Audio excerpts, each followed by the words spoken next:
Evet,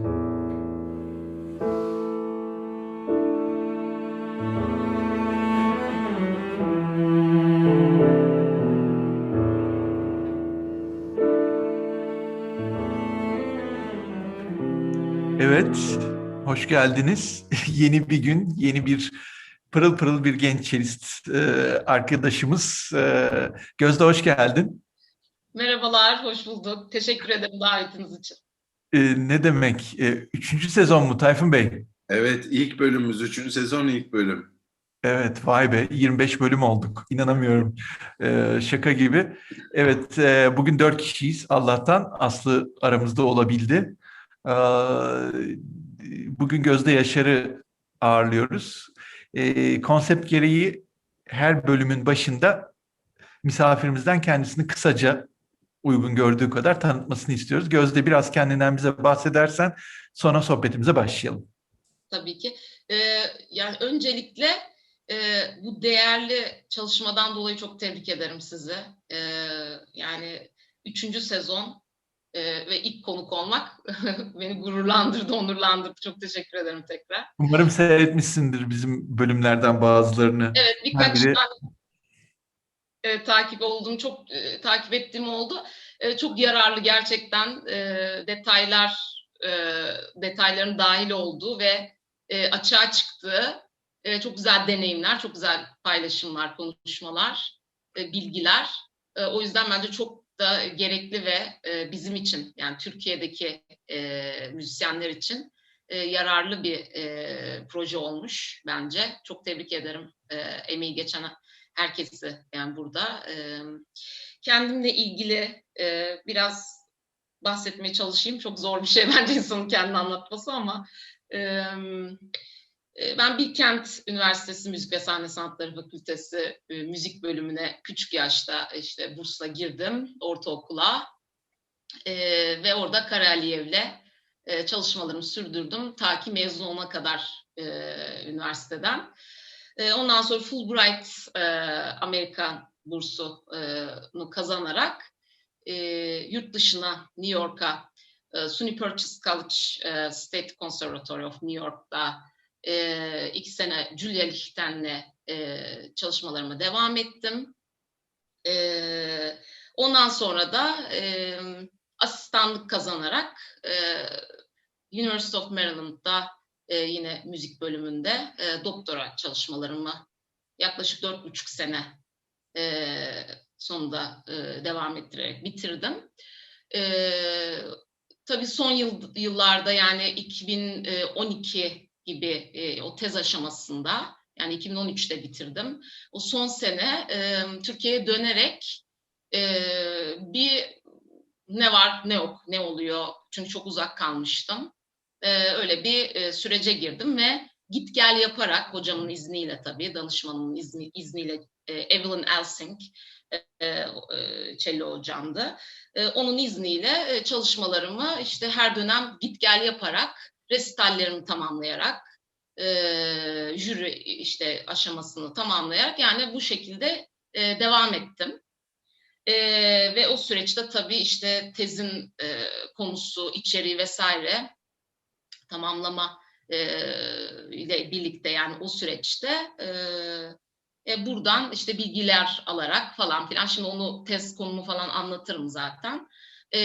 Türk bestecileriyle haşır neşir olma şansına eriştim. Bu şekilde şimdi de şu anda Mimar Sinan'da yani konservatuarda hoca olarak 7. senemi tamamlamış bulunuyorum. biz orada şimdi bir Dilba var, sen varsın. Evet, Erman Emin var, Erman var. Erman İlhan, Çiğdem Alkaya var. Dört Evet. kişisiniz yani. Ondan sonra Indira Mas. Okey. 5 kişisiniz şu an Mimar Evet, şu Sinan'da. anda 5 kişiyiz bölümde. Hı. Ee, o o son sene içinde böyle bir konserden sonra Çiğdem İyicil hocamız davet etmişti okula sözleşmeli olarak. O şekilde 2 sene git gel yaparken burada başladım. Ondan sonra da kadrolu şekilde devam ettim. Son 5 senedir böyle bu Siz şekilde. bize göre çok genç bir ekipsiniz. Biz çok ihtiyarlamış durumdayız size göre. Bir Yok, yol olur mu? olarak. Tabii işte. Ben hiç o jenerasyon, yaş konusuyla hiç ilgilenmiyorum gerçekten. Şu anda sizi gerçekten hani yani Aslı'yla işte diğer müzisyen arkadaşlarımla aynı aktiflikte, üreticilikte ve gençlikte buluyorum. Tamam. Birkaç yaş bile benim için hiç konu değil yani. Çok genç gözüküyorsunuz zaten, yani hiç ona girmek bile istemedim. Yani istemem. Bu şekilde yani şu anda da devam ediyorum okulda. Evet, doçent olarak. Ben tabii bu senin arkada duran bebek senin sağına düşüyor. O güzel şey çok hoş duruyor. Orada bir Kenneth Slovik'le bir gamba eğitimi yapmışsın galiba o bebekle. Evet, evet. Uzakta bir yerde köşede duruyor. O dört telli mi? Yok. Şimdi o 6 telli ama 7 telli olanları da var gambanın. Biliyorsunuz bu bas violada gamba. Evet. Onu da kısaca hemen anlatayım. Onda da şöyle bir şey olmuştu. Benim hocam bir dönem araştırma işte sabbatical diyorlar, yani ona böyle bir değişim şeyiyle başka bir okula gitmişti. Michigan'a gitmişti, Maryland'den.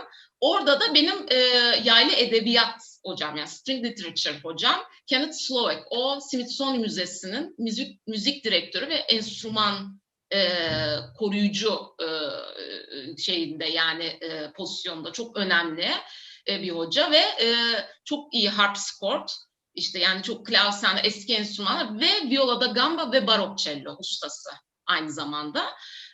O derslerin süresince işte o string literature senesinde böyle bir erken müziğe eski işte o dönemlere girdik ve orada bizden bu böyle ilgisi olan 5-6 kişiden bir şey oluşturdu. Bir grup Ensemble. oluşturdu. Evet. Ve orada bana tenor gamba düştü. Yani bas değil de tenor gamba. İşte soprano, işte yani bas. Hepimizden vardı bir alto. Ve orada tenor düştü bana. Ben onunla başladım aslında. Daha küçükçe bir şeydi. Ve biz akşamları haftada bir gün Perşembe akşamları 9'dan sonra, yani çok geç 12'lere kadar giderdik. Böyle birlikte oturup okurduk. O da bize şey yapardı, yani liderlik yapardı. Öğretirdi Bu bize. Altın'ın yazıldığı Violoncello Piccolo gibi bir Evet. enstrüman. Yok, o daha barok döneme ait bir enstrüman. Beş telli bir enstrüman ama bu daha Marin Mare'lerden yani daha 16. 17. yüzyıl diyelim. Yani 16. yüzyıl diyelim. Bu E, sonuçta viol yani. Öyle ya da böyle viol Viol. bu. Viol. Evet, aynen. Bu viol ailesinden gelen ilk Anladım. şey. Yani o işte biliyorsunuz, yani o Fransız akımıyla, yani o Marie Saint-Colombe'la birlikte tabii solo gamba ön plana çıkmış oluyor. O bence bugünün solo cellosuna falan da etki ediyor. Yani Bach cello suite'leri vesaire, o şekilde bir bağlantı oluyor ki bu da benim test konumdu. Yani o Kenneth Slovik'le olan o paylaşımdan sonra ben BPI, yani Baroque Performance Institute'da burslu olarak hocanın beni götürmesi 2 hafta bas yolda gambayla katılmış oldum, geçirmiş Yani oldum. önce tenor sonra bas. İkisi. Tenor, alto, evet. Sonra o bana bir gamba verdi. İngiliz bir gambaydı bu. Çok sanırım 1680'lerden ya da öyle bir şeydi yani. Bana verdi ve o bende kaldı uzun bir süre boyunca ve ben bunu resitallerimde falan da kullandım. Yani Marin Mare'ler çaldım, işte lute işte eşliğinde, yani basso continuo diyelim hani ona.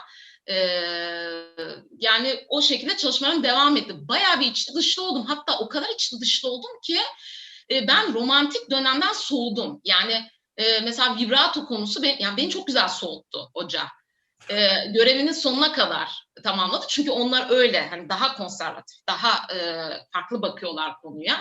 Ve onlar için barok, Rönesans barok, yani o dönem ve modernizm var. Yani o arasını reddetmek suretiyle işte yani bize müziğe kirlenmesi falan vesaire gibi. Yani onu çok detaylandırıp şimdi şey yapmak istemiyorum. Yok, şu an Türk Beyoncé eserleri konuşacağız. Bu konu, hani ben şahsen biraz objektivitemin dışına çıktım. Çünkü çok eğlenceli bir alan burası. Evet. Ama ben bir yandan da kendime hakim olmaya çalışıyorum. Bunu konuşmamak Öyle mi?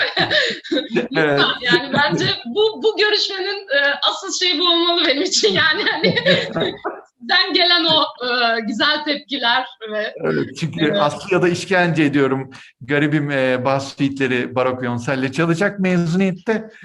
Zavallı nefret eder o mükemmel bir hikayeler.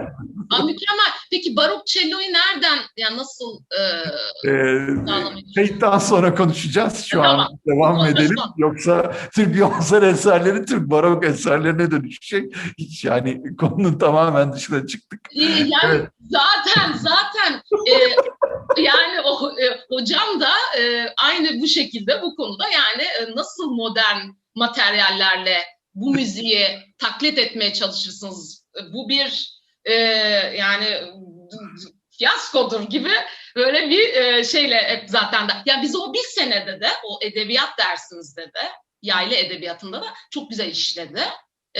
Ve çok bilgilendirdi, çok bilinçlendirdi.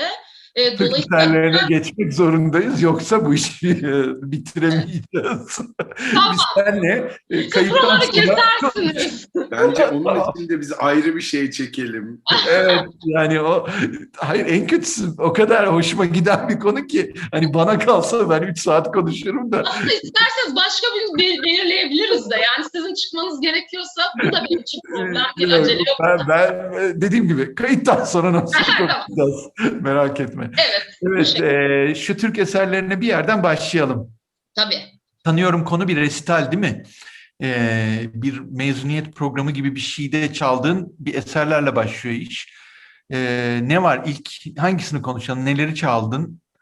Şöyle, benim Türk besteciler resitalimdi, bu ikinci resitalimde. Burada tabii seçmek durumunda kaldım. Ama çok mu müthiş bir, hani önüme şeyler geldi ya da ben buldum da hani notaları ya da bir şekilde ulaştım eserlere de ben seçmedim. Hani öyle bir şey değil. O zaman belki 2 resital, 3 resital. Yani tabii ki belki düşünürdüm bir resitalde ama bu benim için e, seçmece bir Türk ve benim konumla alakalı direkt bağlantılı eserlerdi. Mehmet Aktu, Scherzo ve Bis iki eseri. Bununla şöyle başlayabilirim. Bununla başladım resitale ve bir açıklama yaptım seyirciye. Dedim ki benim için bu 3 resitalin birbirine bağlanması bir pedal tonu üzerine oluştu. Yani bas. Yani basso continuo aslında. Yani çok eskiden gelen ve bugüne bağlayan ve evet, bugün Türk bestecilerin de bu eserlerde aktif kullandığını gördüm, araştırdım ve do pedalıyla biten ve diğer esere bağlanan ve ikisini bağlantılı çaldım, arasız. Yani bisle başladım. Bis'in biten do psikatosuyla pedala bağlanan scherzo, do'yla başlayan, basla başlayan, ona bağladım direkt, hiç arasız. Ve sonunda da yine pedalla bitirdim. Yani do pizzicato ile bitirdim. Böyle bir konsept içinde başladım Mehmet Aktu'yla. Ve iki eseri de inanılmaz severek çaldım. Bir kere yani ister misiniz deneyimimi paylaşmamı, yoksa sadece bu şekilde geçip diğer eserlerden mi? Diğer eserlerden Valla bence geçelim. Zaten Mehmet Aktuğ'dan Ümit İşgör'ün bölümünde Ümit bayağı bahsetmişti. Onlar çok yakın arkadaşmış. Rahmetli Mehmet Aktuğ'un hakkında Ümit'le bayağı bir konuştuk. Ama sen hani ne düşündün, ne hissettin? Burada konu hani eser hakkında ne düşünüyorsun? Gerek Scherzo gerek biz. Hani çok da seni sınırlamak istemiyorum. Anlatmak istediğin bir şey Yok. varsa lütfen keyfine bak. Dediğim gibi hani Mehmet Aktuğ bir gün ayrıyeten başka bir programda Mehmet Aktuğ üzerine konuşmamız Çok gerekiyor değerli. ama Evet, çok sen değerli. hani yani mesela o bisin sonundaki do psikatosu, evet, ilginç bir detay, hiç aklıma gelmemişti. Scherzo için ne söyleyebilirsin? Hani Scherzo senin aklında ne oldu? Ne olarak kaldı? Yani Scherzo benim için çok klasik form gibi gözüken ama çok aktif ve çok aslında çok modern, hatta biraz popüler bir yaklaşımın içine orta noktasında dahil edildiği ve çok fazla melodik de aynı zamanda şey içeren. Yani o dediğim mesela şeyin o pedal boş tellerin kullanılması vesaire çok tınlayan aslında. Çok fazla tınlayan bir bitiriş oldu benim için. O yüzden ben onu ikinci eser olarak, bitiriş olarak düşündüm. Ve ondan sonra yok olurmuş gibi gelip sonra bir anda bam, yani o Bartok psikatro hiçten gelip bitirmesi ne kadar efekt amaçlı olduğu besteci yaklaşımının. Dolayısıyla bence çok bir araya getirdiğimizde resim olarak çok bütünü oluşturan iki eser benim gözümde. Onlar artık yani çok ardı ardına düşündüğüm için bağlantısız artık düşünemiyorum ama çok efektif, çok canlı, çok canlı. Mesela şey diye notları var Mehmet Aktun'un, işte olabildiğince hızlı. Yani hani o kadar yorumcuya ve yapabilitesine yani o becerisine bağlı bir şey ki bırakıyor ki onu. O esneklik. Bence işte bir bestecinin yorumcuyla olan, tanışmasak da yani bence sağladığı muazzam bir teknik aslında. Besteci tekniği. Sanki sınırlı tutuyormuş gibi ölçülendirmesi ama bir yandan çok esneklik tanıması yorumcuya. Benim için Mehmet Aktuğ'daki o çok önemli bir nokta eserinde, tanıştığım kadarıyla, eser vesilesiyle kendisiyle. Dolayısıyla o efektlerin, o canlılığın Scherzo'daki ve çok fazla boş, çok fazla açık telin kullanılması, 16'lıkların ve o dediğim o çok garip bir Avrupa'nın o modern pop havasının, ritmik havanın hissedilmesi benim için çok enteresandı. Anlamak için birkaç kere çalıp onu sindirmek gerekiyor. Pizzicatolar, işte arkolar çok iç içe, yani teknikler çok iç içe, çok ardı peş peşe. Mesela bu bir beceri yani ve bunu diyor ki olabildiğince hızlı yap. Şimdi biri daha hızlı yapabilir, öbürü daha da hızlı yapabilir. Hani bizim bütün müzik dünyasında, spor dünyasındaki konumuz. O yüzden Mehmet Aktuğ'ları başka bir yerde çalma fırsatın oldu mu veya kaydetme fırsatın? Şöyle Amerika'dan sonra doçentlik sınavına onu dahil ettim. Modern eser olarak ve yine ikisini birlikte arda arda çaldım. YouTube kaydı var mı bir yerde bunların senin? Ben de ses kayıtları zaten mevcut, yani profesyonel stüdyo kaydı gibi var eserler. Arşivde var yani bende. Anladım ama hani YouTube'da şimdi bu konuşuyoruz Ben ya. yayınlamadım. Evet, yani ben koymadım. Evet, aslında bu işte Aslı ile konuştuktan sonra hani kayıtlar falan deyince ben hiç koymadım dedim kendi kendime. Niye koymadım acaba? Yani rafta duruyorlar. O şekilde. Yani arzu edersen bizim kanalda bunları alt bir başlıkta yayınlayabiliriz ya da sen kendi YouTube kanalın varsa orada yayınlayabilirsin. Nasıl istiyorsan. Çünkü burada bunları konuşuyoruz. İşte Mehmet Aktuğ Bis diye biri YouTube'a girip baktığı zaman bulamayacak. Hani konuşuyoruz da. Evet. O Evet. yüzden hani eğer olursa görüntülü mü senin kayıtlar yoksa şey mi? Benimki ses kaydı. Anladım. Yani bir şekilde biz onları toparlayıp bizim kanala koyabiliriz veya sen bir yere koyabilirsin. Yeter ki hani insanlar bunlara erişebilsin. Yoksa bunlar hep konuştuğumuzda kalacak. Doğru, Takdir uçuyor. edersin ki. Evet, uçuyor. Evet, bu şekilde yani Mehmet Aktuğ'un eseri bu şekilde. Ondan sonra ne çalmıştım? Partita görüyorum ben. Partita, evet, partitayı... Tamamını mı çaldın? Efendim? Tamamını mı çaldın? Tamamını. Evet. Evet. 5 Yani bölüm. ben sığdırabildiğim kadar sığdırmaya çalıştım bir resitalde aslında. Yani İlhan Osmanbaş çaldım. Hı hı. Ondan sonra bir de Kamran İnce var galiba. Kamran İnce'nin evet MKG, MKG MKG evet varyasyonu. MKG varyasyonları. Sanırım onunla bitirmiş olabilirim. Ya da Saygun'la bitirmiş olabilirim. Saygun'dan bahsedeyim. Saygun'da da aynı şekilde bu pedal konusunun, Doğu pedal konusunun konusuyla başlayıp bitmesi. Yani bunlar bir tesadüf mü bilmiyorum. Hani bu benim tamamen kurgum ve bir araştırma konusu benim için bir eğlence gibi oldu. Yani çok çok bu Bach cello suite'lerin etkisi falan işte. Yani biliyorsunuz Kamran İnce'nin eserinde de bence tamamen bu sol majör özellikle bence yani hani ilk suite'indeki o sol pedalı sürekli altta ve gelişip biten. Bence Saygun'da da vardı bu. Saygun benim için en zoruydu içlerinde. Yani bunu belirtmeliyim. Yani evet hepsi çok zor eserler. Kamran İnce'nin eserinde çok zorlandım. Çünkü çok fazla tekniği böyle sanki o Bach suite'miş gibi kolay tınlamasını istiyormuş gibi bir yazım var. Hani notasyonda. Ama tınlayamıyor bir türlü. Çünkü o kadar çok dokunuş ve o kadar farklı tellere atlama vesaire var ki onların kolayca öne çıkması akış içinde yani varyasyonlarla birlikte gerçekten bir de hani çok hiç yoktan sonra tekrar o sakinliğe erişmesi ama arada birçok şeyin canlılığın o teknik boyutuyla birlikte su gibi akıp gitmesi kolay değildi benim için.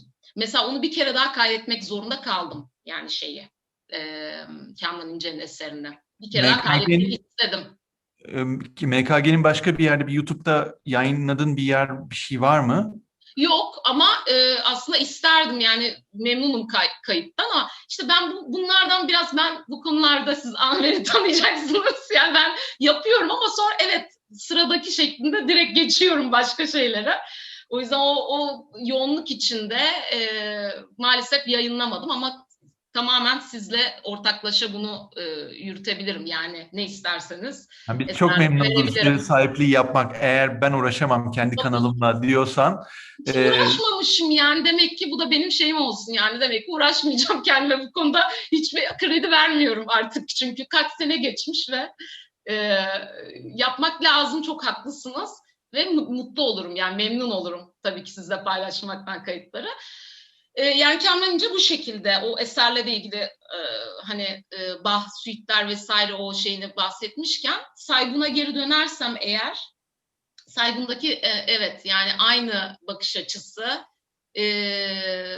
ve tabii ki folklorik öğelerin çok zor. Yani ilk bölüm bence teknik anlamda tınlatmak anlamında yani evet çalınır yani bir şekilde çalınır ama o şekilde çalınmamalı. Yani o onu kaldırmıyor. Saygun bence bunu o kadar öyle bir kalite ki yani hani baştan aşağı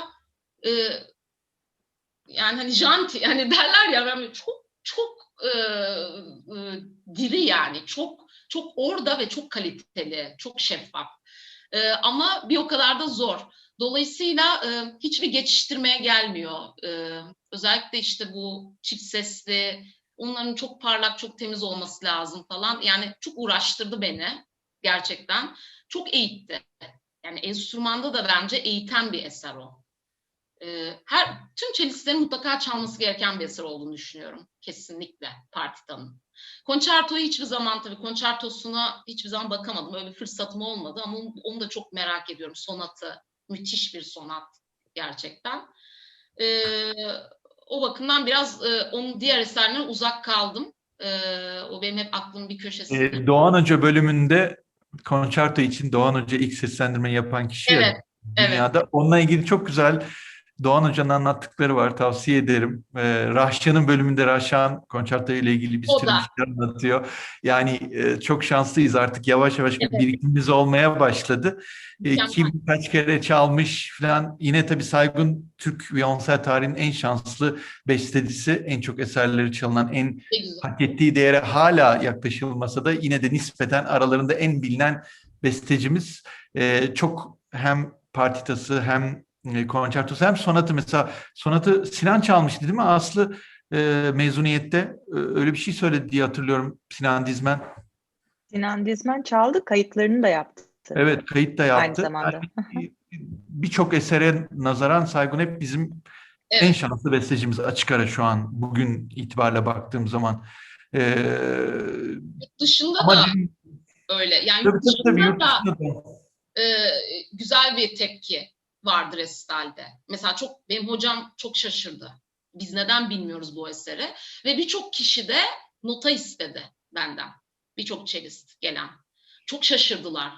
Yani nasıl bilmeyiz yani, nasıl bilmeyiz? Ya o kadar ciddi bir eser ki yani şimdi hani çok fazla da uzatmak hani tabii ki uzuyor biraz. Yani ben biraz böyle konuşunca şey oluyor ama getiriyor bir peş sıra ama yani bir şeye bakarken bir konuya modern diyelim, modern eserler diyelim. E, Avrupa'ya bakıyoruz, Amerika'ya bakıyoruz. Yani ama hiç Türkiye kendi şeyimize bakmıyoruz. Yani sanki o ona dahil, o kadar da iyi değilmiş gibi bir dışlamamız var bence. Ya önce bir tanımak lazım. Ondan sonra hakkını verdikten sonra belki beğenmemek bu başka bir mesele. Ama bence şu anda yeni bestecilerimiz de öyle. Çok çok iyi besteciler var ve yurt dışına açılıyorlar artık. Onlar kabul edilmiş yurt dışında ama biz kabul etmemişiz gibi oluyor. Dolayısıyla ben bu bakımdan çok mutluyum Amerika'da seslendirdiğime. Kaldı ki sonra zaten Yo-Yo'ma falan da biliyorsunuz 4. bölümde çok meşhur bir hale getirdi yani. O da onu keşfetmiş oldu. Bilmiyorum nasıl ama. Keyraz Ekim 2020'de Londra'da çaldı partitayı. Ya evet. Yani hak eden bir eser. Yani hak eden Türk çok bestecimiz var. Bugün bence daha da çok var. Çok çok fazla. Dolayısıyla o bakımdan mutluyum. Yani onu bir şekilde yurt dışına taşımış olmak, tüm eseri tanıtmış olmak. Kulaktan kulağa durumu tabii var. Yani o ona söyleyecek, o öbürüne söyleyecek. Böyle işleyen bir eser. Dolayısıyla ondan dolayı çok mutluyum. Saygun çalabildiğime yani orada. O Mehmet zaman Akgül de aynı şekilde. Ama tabii işte dediğimiz gibi Saygun başlı başına da gerçekten çok ciddi, çok büyük bir eser. Ölçek bizim olarak. o zaman bunları bir şekilde senden kayıtlarını alıp yayınlayıp Tabii en tabii. azından bütün bu sohbeti bir gün bir yerde biri yabancı da olsa dinlediği zaman ulaşabileceği bir noktaya getirmemiz lazım.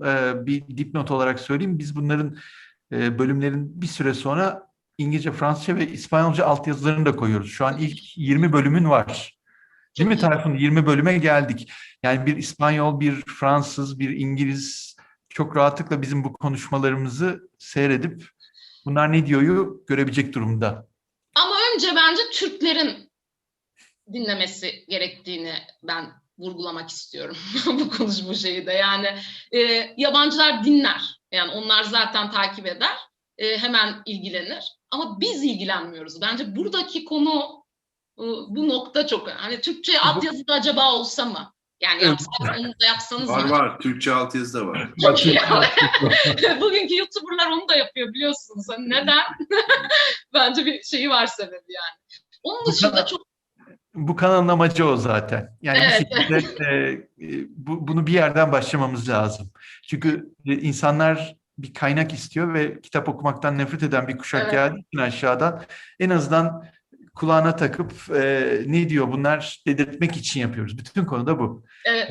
E, Evet. Yani önemli gerçekten. Çok çok değerli yaptığınız şey. Gerçekten. Yakın zamanda İlhan Osmanbaş keman cello için müziği kaydetmişsiniz. O Evet. nasıl geçti? Ne oldu? Niye yaptınız?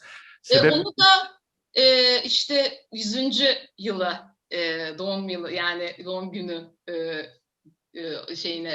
anısına çok iyi oldu benim için. Çünkü ben işte bu eserini de çalmıştım solo cello için yazdığı biliyorsunuz. Yani aynı resitalde, o ikinci resitalinde Amerika'daki. Bu benim için tabii hemen yakınlaşmış gibi hissettim. Yani ilk gördüğümde hiç yabancılamadım. Önceden bir tanışıklığım olduğu için yazım stiliyle alakalı.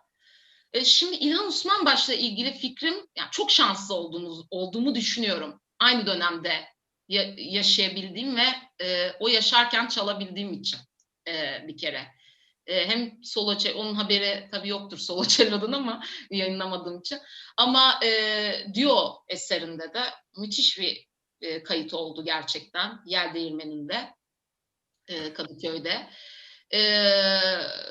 Çok efektif. Yani neden? Çünkü bir kere çok gündemi takip eden ve geride kalmayan bir besteci.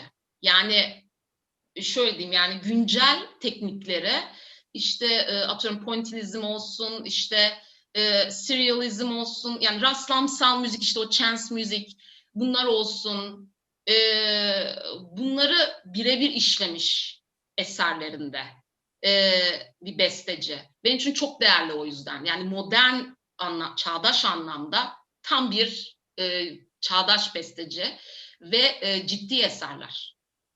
Evet, genç besteciler başka bir konu. Evet, onlar da deniyorlar, deneysel şeyler var. Ama İlhan Osmanbaşı'nınki deneysellikten öte, yani olmuş ve yapılmış ve işte bu denilen eserler benim için çağdaş anlamda. Dolayısıyla çok ciddiye alarak çaldım ve belirttiği bütün işte efektler, parlatmalar, işte o pointillizm dedim, o point müzik, yani o işte birçok tekniğin bir araya geldiği, peş peşe geldiği ve hızlı akan aslında, ama bir yandan da o sürenin çok iyi kullanıldığı eserler bence. İkisi de öyle. İkisi de öyle. Bu Dolayısıyla farklı dönemler. 60 yılındaki kemançello müziği bizim Ankara'dayken yazdığı bir eser. 94 sanıyorum, İstanbul'da artık emekli bile olduğu dönem İlhan Hoca'nın. evet, tabii ki teknik olarak violonsel eseri e, çok daha ileri bir boyutta, yani teknik anlamda. Ama yazım stili, yani oradaki bakış açısı, onun yaklaşımı, eserdeki karakter çok benzerlikler taşıyordu iki eser şey olarak.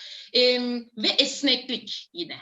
Yani kontrast, esneklik, işte o duration dedikleri, yani o sürenin çok iyi kullanılmış olması ve onun ölçüler bazında belki belirtilmesi, ama tamamen yorumcuya ait aralıklarla bir şekilde matematiksel bir zekanın da dahil edilmesiyle tabii olabilecek. Dion'un şöyle bir zorluğu vardı tabii. İki kişinin birlikte o matematik zekasında buluşabilmesi zamanlamada. İşte orada problem. Ama soloda çok daha bireysel ve tabii ki tutarsız olmamalı ama çok daha esnek olmalı.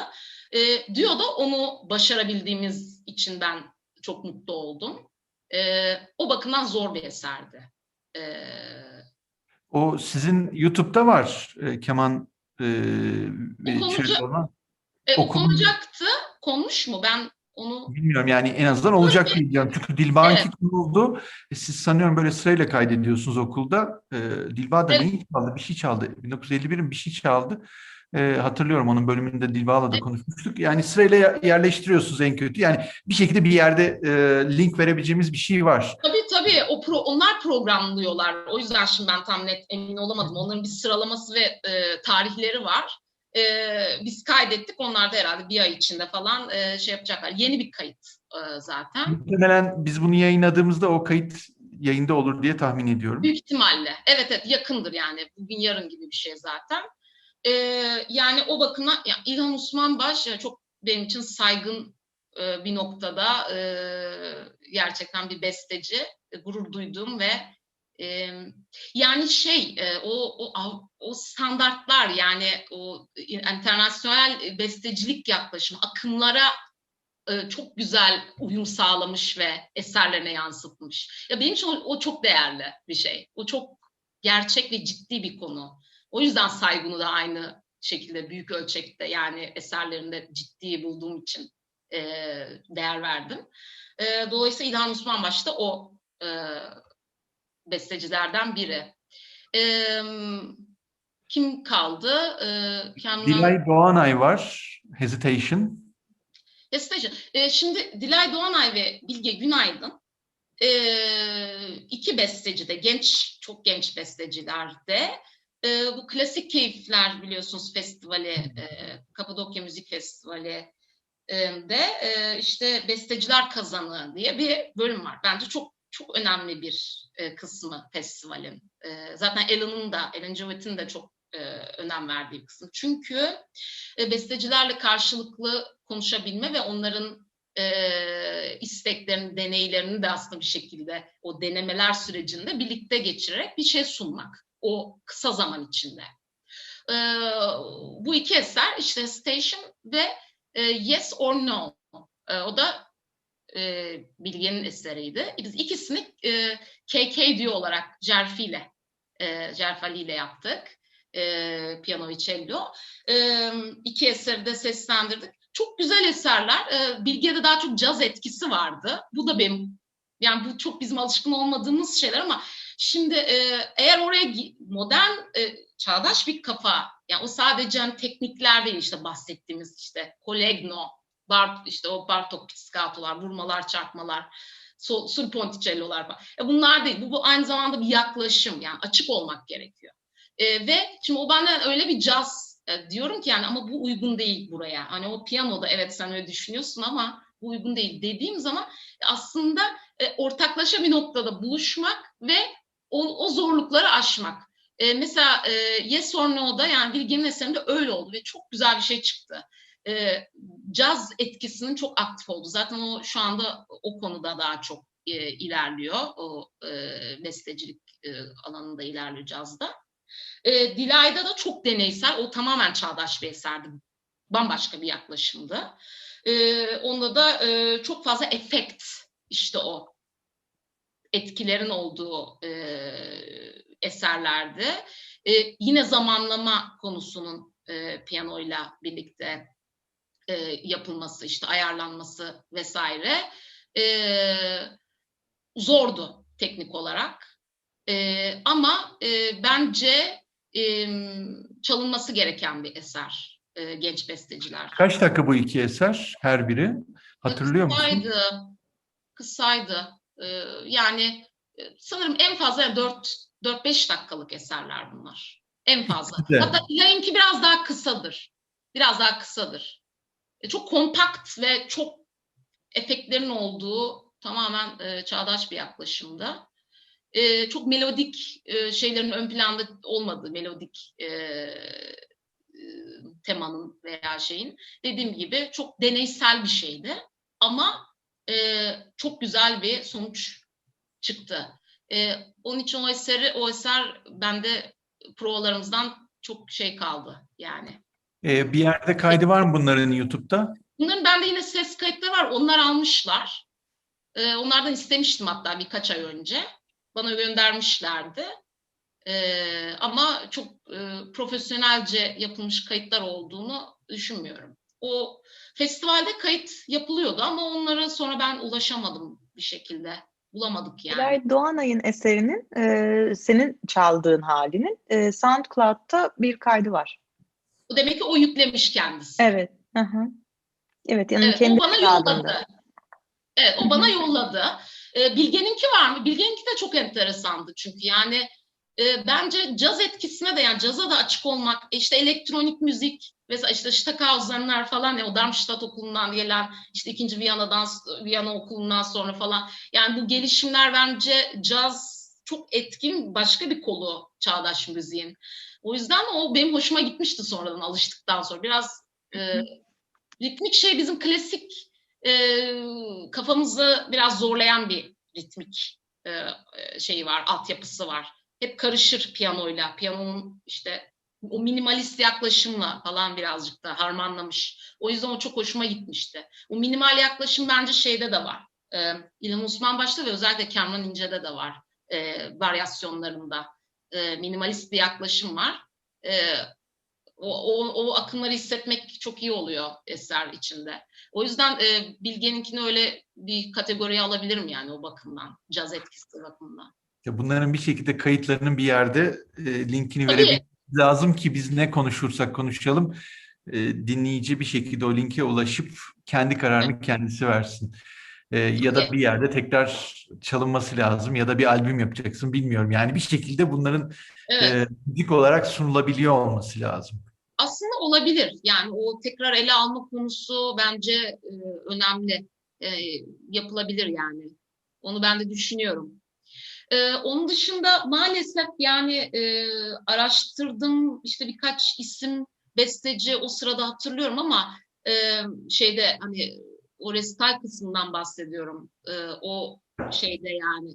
E, Çok hani oraya koymak istediğim bir eser yoktu ulaşabildiğim açıkçası. O yüzden sonrakiler de hep böyle genç bestecilerle, daha çok oda müziğinde tabii ben Onur Türkmen'le falan çok çalışıyoruz birlikte. Kuartet olarak. Evet, ben görüyorum seni Instagram'da çok yoğun çalışıyorsunuz da ben de işte oda müziği olunca biz özellikle duo'nun ötesine geçmemeye çalışıyoruz. Diğer Tabii. türlü çok dağılacak. Yani Çok bambaşka bir fazla, yere. doğru. Haklısınız. Yani ben de o yüzden mesela eşliksiz solo olarak tutmuştum, sınırlamıştım resitalimde. Yani piyano eşlikli hiçbir esere yer vermedim. Zaten kendi içinde eşlik olduğu için o pedal konusu, drone yani dedikleri o konu. O yüzden haklısınız yani tabii ki. Bir de bireysel olunca teknik çok daha farklı bir boyuta taşınıyor. Yani tek başına olunca onu doldurması gerekiyor. Dolayısıyla besteci bütün o teknik şeyleri atıyor o eserin içine. Yani bir anda onu şişmanlatmaya çalışıyor diyeyim yani. Tek olduğu için doyurucu olması lazım. Ve bazen çok tınlıyor yani maalesef zayıf tınlayabiliyor. Böyle bir şeyi var. Bir dezavantajı var tek enstrüman için yazmanın. Ama bence bu eserlerin hepsi çok doyurucuydu. Sololardan bahsediyorum. Ama piyano eşlikli olanlar, bu genç Klasik Keyifler bu konuda çok iyi bir şey yaptı festivalde. Genç bestecilere yer verdi ve canlandırdı onları bir şekilde. O yüzden Böyle bizim kanal gibi, Klasik Keyifler gibi ortamlar olunca insanlar bir şey yazmak için kendine de mazeret yaratıyor. Başka türlü yani ifade edilecek yer lazım. İşte iyi bir çelist lazım, yani bir icracı lazım. Ama bunların hepsinin bir ortamda yapılması lazım. Sen istediğin kadar iyi ol, çalacak bir yer olmadıktan sonra bir anlamı yok bunların.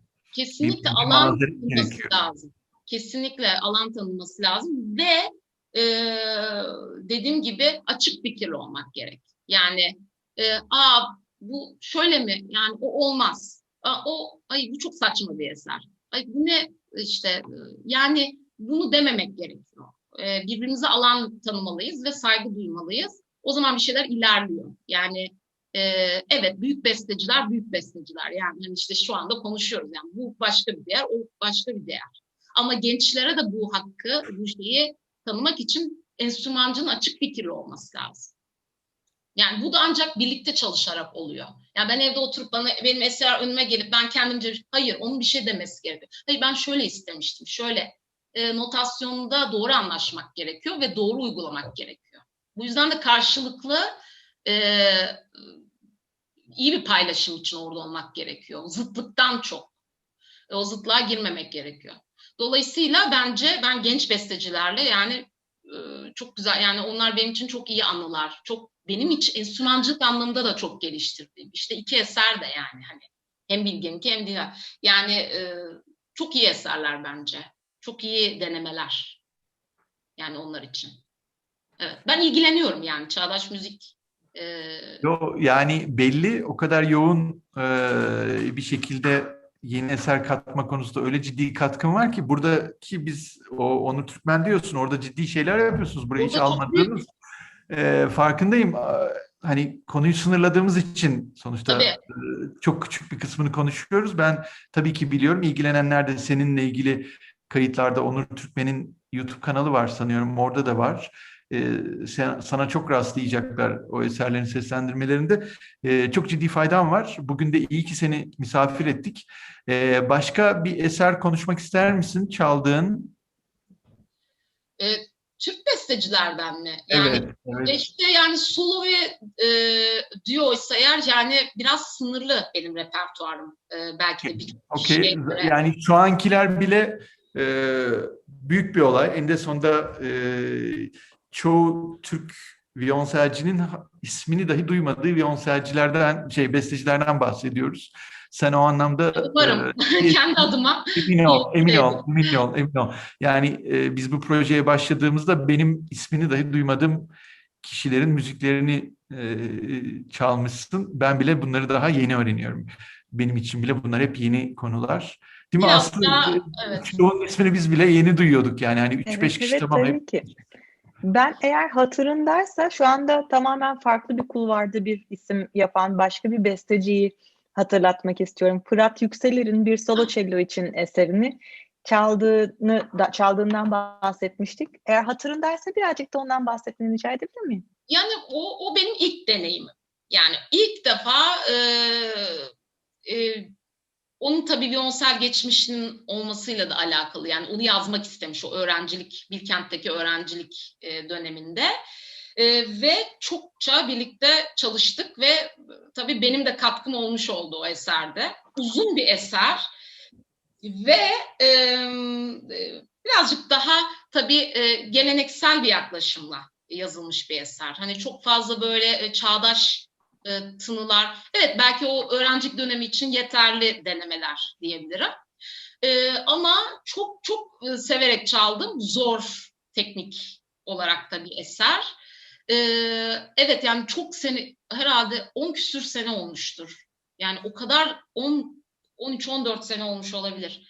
Çok oldu yani onu detaylarıyla hatırlayamıyorum ama çokça böyle Sebep oktavlı. neydi çalmanızın? Sebep neydi? Niye Yani o çalındı? bir işte besteciler, şimdi Bilkent'te besteciler konserleri çok olurdu. Yani o zamanlardan aslında vardı genç bestecileri olan önemli. O bakımdan da bence şanslıydık biz. Ben çok çaldım yani oda müziği çok çalmışımdır ama tabii solo ve piyano eşlikli çok yani violonsel için tabii ki yazılmıyordu. Daha çok oda müziği için. Zaten genelde de öyle ya hani az sayıda oluyor o solo eserler. Bu da piyano eşlikli bir eserdi. Teymur Şemsiyev'le çalmıştık. Piyanist sanırım rahmetli oldu. Çok iyi bir piyanist. Onunla birlikte çalmıştık. O da çok hareketli.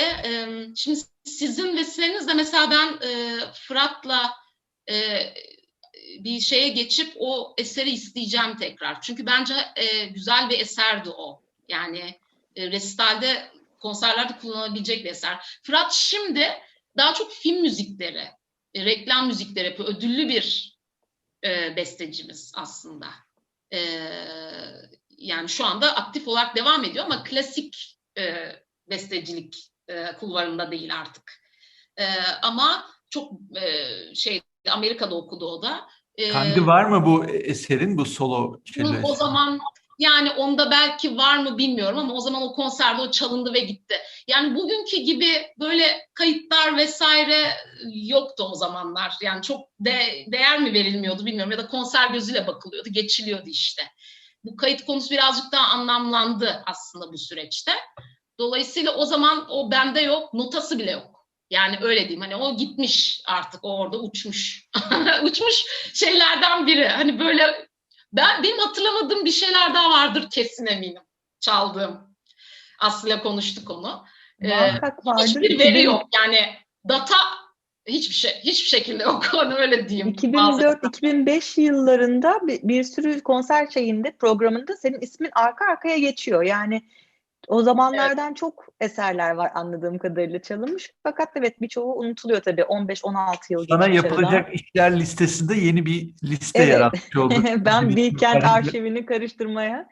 Evet aslında doğru. Ya çok değerli tabii bu yaptıklarınız. Yani bunların açığa çıkması falan neler çıkar? Yani bakın şimdi Fırat mesela gerçekten hatırı sayılır yüksek not almış. Yani böyle hani onaylanmış bir eserdi. Çok beğenilmişti mesela seyirciler tarafından.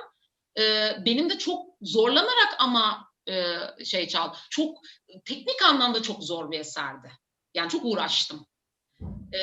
O yüzden bence ona bir değinmek gerekiyor evet. Yani Aslı O yüzden teşekkürler. Burada tekrar Bunları kayıttan sonra konuşalım. Ben bugünü kapatalım diyorum. Tayfun, var mı soracağım bir şey? Hay yok, Gözde'ye teşekkürler, enerjisiyle böyle bizi de heyecanlandırdı, ritmimizi artırdı. Ayrıca çok da ilgilenmiş, Türk violonsel bestelerini çok çalmış. Teşekkür ediyorum bir dinleyici olarak, eline sağlık. çok teşekkür ederim. Sağ olun Tayfun Bey. Çok sağ olun. Memnun oldum Var mı tanıştığıma. Aslı soracağım bir şey Gözde'ye?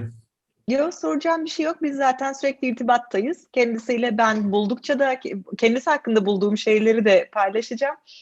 Sağ olun, teşekkür ederim. Umuyorum paylaşmaya devam ederiz. Çok teşekkürler. Kayıt kapatıyoruz o zaman. Ben bay bay diyorum. Hoşçakalın. Teşekkür ederim. Hoşçakalın.